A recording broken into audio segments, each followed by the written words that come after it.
A todo mundo le encanta una historia de perdón y reconciliación, y una de las más grandes de esas historias es la que Jesús contó acerca del hijo pródigo, un joven que no respetaba a su padre, no respetaba a su familia, no respetaba a su aldea, no respetaba a su nación y en última instancia no se respetaba a sí mismo.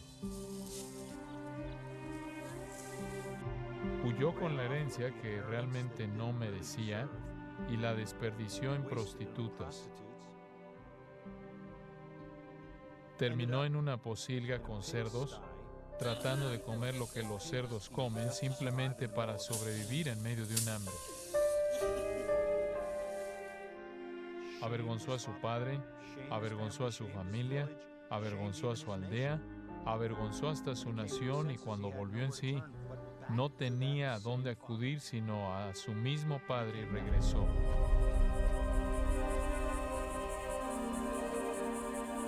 Y la maravillosa historia, la manera en la que nuestro Señor la cuenta, es que antes de que pudiera llegar a la aldea, el padre lo vio cuando estaba lejos. Corrió, lo abrazó, lo besó por toda la cabeza, pidió que se le pusiera una túnica, sandalias en sus pies, un anillo en su dedo y organizó una celebración.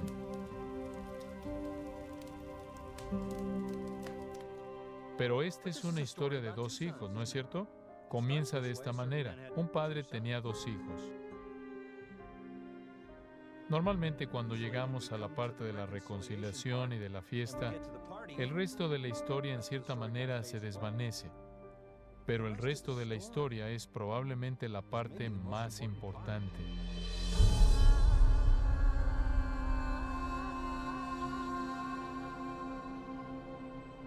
El hermano mayor no tiene relación con el padre, tampoco tiene relación con su hermano.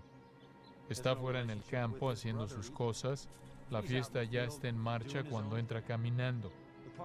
Encuentra a un siervo y le dice al siervo, al oír música y danzas, ¿qué está pasando?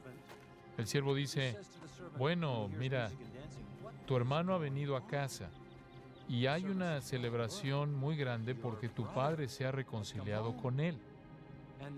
Pero ¿cuál es su actitud? Está furioso. Está muy enojado con su padre por la manera en la que ha recibido a su hijo y cómo se ha reconciliado con él. ¿Qué tan furioso está el hermano mayor? No va a ir a la fiesta, se rehúsa a ir, no va a celebrar. Cuando el padre viene a hablar con él y lo invita a venir, simplemente expresa su enojo a su padre, descarga su furia. De hecho, la historia termina así en las Escrituras. El padre dice, era necesario hacer fiesta y regocijarnos, porque este tu hermano era muerto y ha revivido, se había perdido y es hallado. Fin de la historia. Ahora dices, eso no parece ser exactamente un buen fin. ¿Qué le pasó al hermano mayor?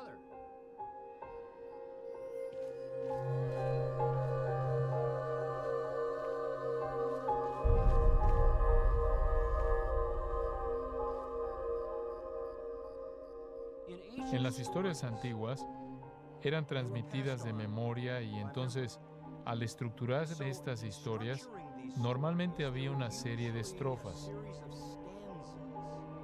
Sería más fácil recordar una historia si tenía estrofas específicas y, con mucha frecuencia, si era una historia más larga, habían estrofas paralelas. De hecho, hay 8 estrofas que tratan con el hijo menor y el padre, y paralelas a estas, debería haber 8 estrofas que traten con el hijo mayor y el padre, pero únicamente tenemos 7 estrofas. Cualquier persona en la cultura del Medio Oriente reconocería el hecho de que el fin había sido dejado fuera. ¿Cuál fue la respuesta del hijo mayor? Bueno, escribamos una. El hijo mayor se sintió culpable, se arrepintió de su odio hacia su padre y su hermano, le pidió al padre que le perdonara. El padre lo abrazó, lo besó, se reconcilió con él, se lo llevó a la fiesta. Me gusta ese fin. Desafortunadamente, ese no es el fin correcto. Hay un fin en la historia y, si usas el lenguaje de la historia, podría escucharse así.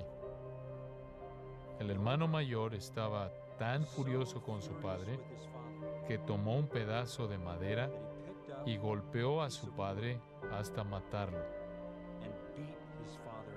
Dices, espera un momento. ¿En dónde está esto? Bueno, eso no está en esta historia. Ese es el fin que los fariseos y los escribas escribieron en la historia.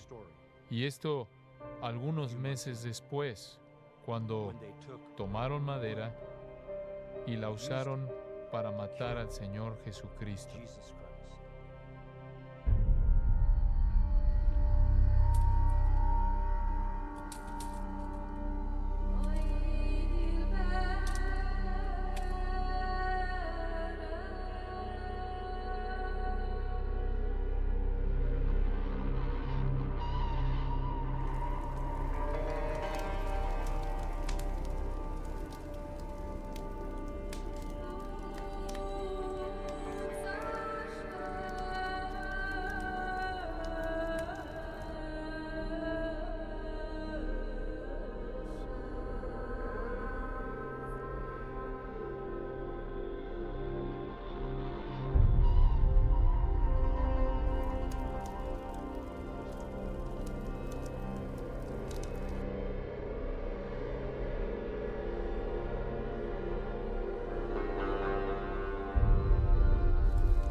Pero aún ese no es el fin de la historia, porque en la muerte de Jesucristo está el acto mismo de Dios en pagar en su totalidad la paga de nuestros pecados.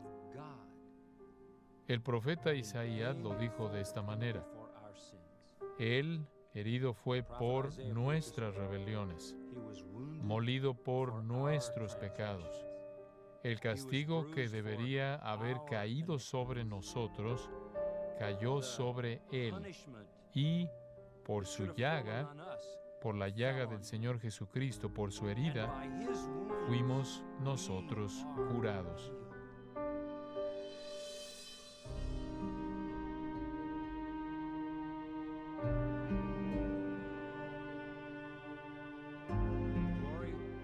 La gloria del Evangelio se encuentra en la muerte de Cristo, en donde Jesús muere, no solo en manos de los romanos bajo la voluntad de los líderes judíos, sino que Él muere bajo la mano soberana omnipotente de Dios. Sí, Él fue el Cordero escogido de Dios.